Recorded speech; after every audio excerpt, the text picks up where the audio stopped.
Бұл соңғы сабақ осы курстың. Осы сабақта біз фильтр, финт және мап туралы өтеміз, және де интервалдар мен тайм-аут жасап үйренеміз, және де сосын өздеріңде қалай сұрақтарды іздеуге болатын интернеттен көрсетіп жіберемін. Ендеше бастайық. Мына жазған кодымыздың барлығын өшіріп тастайын, керегі жоқ бізге. Енді массив жасайық, объекттерден тұратын. Мынаны жауып тастайын. Let дейін, listik, сосын массив жасаймыз. Ішіне объектілер салып шығамын. Name дейік, Camry дейін. Қазақтардың сүйікті машинасын жазайын. Түсін жазайын, color деп. Ақ дейік бұны. Сосын тағы да бір массив салайық. Бұған Honda акцентті жазайық. Оңда түсін ақ қалдыра берейік. Тағы бір массив жазайық. Chevrolet Aveo деген машина жазайық. Бюджетный. Оның түсін сары қылайық. Тағы бір екі машина салып кетейік. Rio дейін. Көпшілікке таралған Land Cruiser деп жазайық. Rioға қара түсін берейік. Land Cruiserге сары түсті берейік. Енді осы листті алып мен консоль логқа шығарайын. Listik. Сосын мына жерге жазайын. List тең болады. List нүкте map деймін. Map деп отқанымыз ол жаңадан массивтерді құрастыру, элементтерді бірден алып шығатты, соларға байланысты мәндерді қайтарып отыру болады. Мысалға мен item деп жазайын. Сосын ішіне жазып кетейік. Мысалға, егерде біздің жағдайда itemның мысалға түсі сары болатын болса, онда бұны сары деп жазып кетейік. Екі тең болады салады.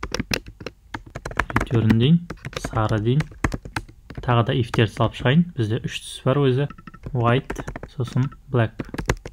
Мынаған ақ дейміз, ал мынаған қара дейміз. Сақтадым. Парақшаны жаңартам. Міне ақ, сары, қара, сары. Яғни біздің бірінші массивімізде міне ақ тұр, екіншісінде де ақ, сары, қара, сары. Ақ, сары, қара, сары. Көріп тұрғаныңыздай біз жаңа массив құрастырдық. Енді осы жасаған массивіміз тек онша емес, түстерді ғана көрсетіп тұр. Мына жазған ақпараттарымыз қалу үшін басқаша жасауымыз керек. Ол үшін ретурнның ішіне мен жазайын. Объект салам. Color name деп жазайық. Осы жерге сары деп қалдырайын. Содан соң өтір үш нүкте салам. Item деймін. Яғни мен жаңадан объект жасап жатырмын. Сосын оның ішіне color name салдым. Содан соң үш нүкте салдым item деп. Бұл не деген сөз? Яғни осы жасаған объектіме, о itemның объектінің ішіндегі ақпараттарды сал деген сөз. Барлығын жазып шығайын. Мынағанды, ақ дегенді көшіріп мына жерге қойайын. Қара дегенді көшіріп мына жерге қойайын. Артығын алып тастайық. Сақтадым.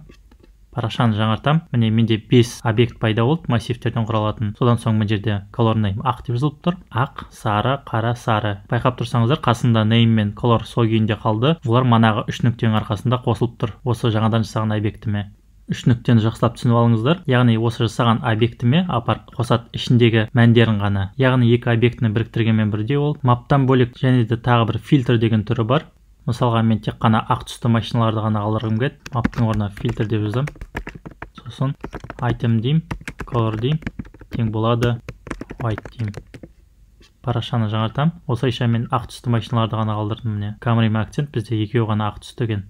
Фильтр мен findтың айырмашылығы, find сол тапқан мәннің өзін қайтарады. Міне дәл осылай күйінде қалдырам. Ақ түсін мен тапта, осы листтің ішіне сал деп тұрмын. Парақшаны жаңартам. Міне name, Camry, white дейді. Яғни бірінші тапқан мәнді ғана көрсетіп тұр. Енді set timeout пен set интервалды көрсетейін. Мыналарды өшіріп тастайын. Set timeout деп жазам бірінші. Сосын функцияны жазам. Алертті берейік. Уақыты бітті деп жазайық ішіне.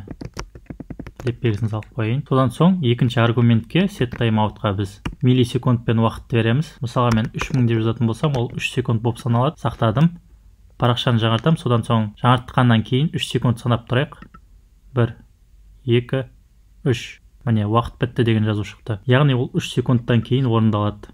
Ал set интервал десем, ол 3 секунд сайын қайта-қайта орындалады. Мына жерге алерттің орнына консоль логты салайық.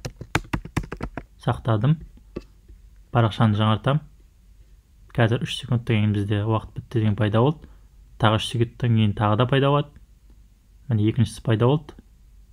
Үшіншісі пайда болды міне. Жалпы бұл процесстерді қойған соң қалай біз тоқтатып тастауымызға болады? Мысалы set timeoutты жазайын. Қайттан.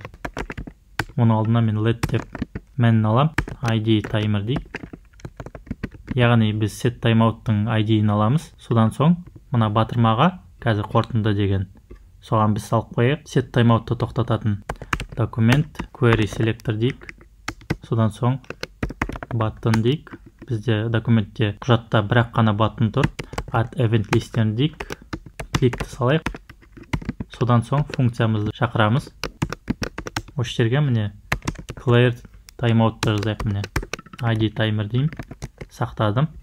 Парақшаны жаңартам. Егерде мен қорытынды деген батырманы баспасам, онда ол тазаланбайды. Уақыт бітті деп міне орындалып кетті. Ал егерде мен парақшаны жаңартып қорытынды дегенді басатын болсам, менде ол орындалмайды. Бірақ бізде жоқ деген орындалып кетті. Неге? Алдындағы сабағымыз қалып қойған болса керек. Мына alert on click дегенді алып тастайық. Сақтадым. Қайттан парақшаны жаңартайын. Егерде баспасам, міне мына жерде пайда болады.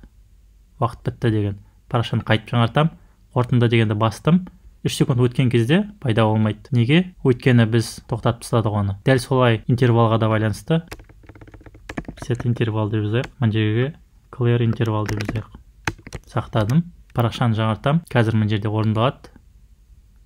Уақыт бітті дейді. Қорытынды бастым. Енді орындалмайды, тоқтап қалады осы жерден. Екінші рет міне орындалған жоқ. 3 секунд өтті. Жалпы интервал мен тайм-аутты түсіндірдім. Соңғы сабағымды қорытындылай кетем. Мен тағы бір әдісті көрсетіп жіберейін. Жалпы JavaScript-те қиыншылықтар туып, сұрақтарыңыз туып жатса, интернеттен қалай дұрыс іздеу керектігін. Ол үшін сіздердің ағылшынша жақсы білгендеріңіз плюс болады. Білмесеңіздер, переводчик қолдануларыңызды ұсынам. Қазақшаны ағылшынша аударайық. Мысалға, қалай соңғы элементті алуға деп жазайық. How to get the last item деген шығып тұр. Осыны көшіріп алайын. Сосын мен поискке жазамын. Соңына JavaScript деп жазып жіберейік. Өйткені бізге бұл JavaScript бойынша керек. Enter'ді басам. Ең беделді сұрақ жауап сайты осы Stack Overflow. Осы жақтан көп жауаптарды алуыңызға болады. Бастым. Міне жоғары жағында сұрақ қойылған. Оларға 1559 дауыс берген, дұрыс сұрақ деп. Содан соң астында жауаптары. Жауаптарында міне дауыстары бар өзіндік. Егер неғұрлым жоғары болса, ол жауап дұрыс екеніне көз жеткізуіңізге болады. Мына жерде слайспен аласың деп тұр, -1 деп. Оның астына түссек, міне одан да көп дауыспенен және мына жасыл белгісі бар, ол сұрақ қойған адамның өзі белгілеген. Осы жауап дұрыс, маған пайдасы тиді деген. Көбінесе осындай жауаптарды сол жауап берген адамның өзі де басқа адамдарда түзетіп отырады. Сондықтан да актуальділігі өте жоғары болады. Мына жерде жазылып тұр қалай істелінгені. Осыменен соңғы сабағымды аяқтадым. JavaScript курсы өте күрделі тіл негізінде. Келесі курста кездескенше сау болыңыздар.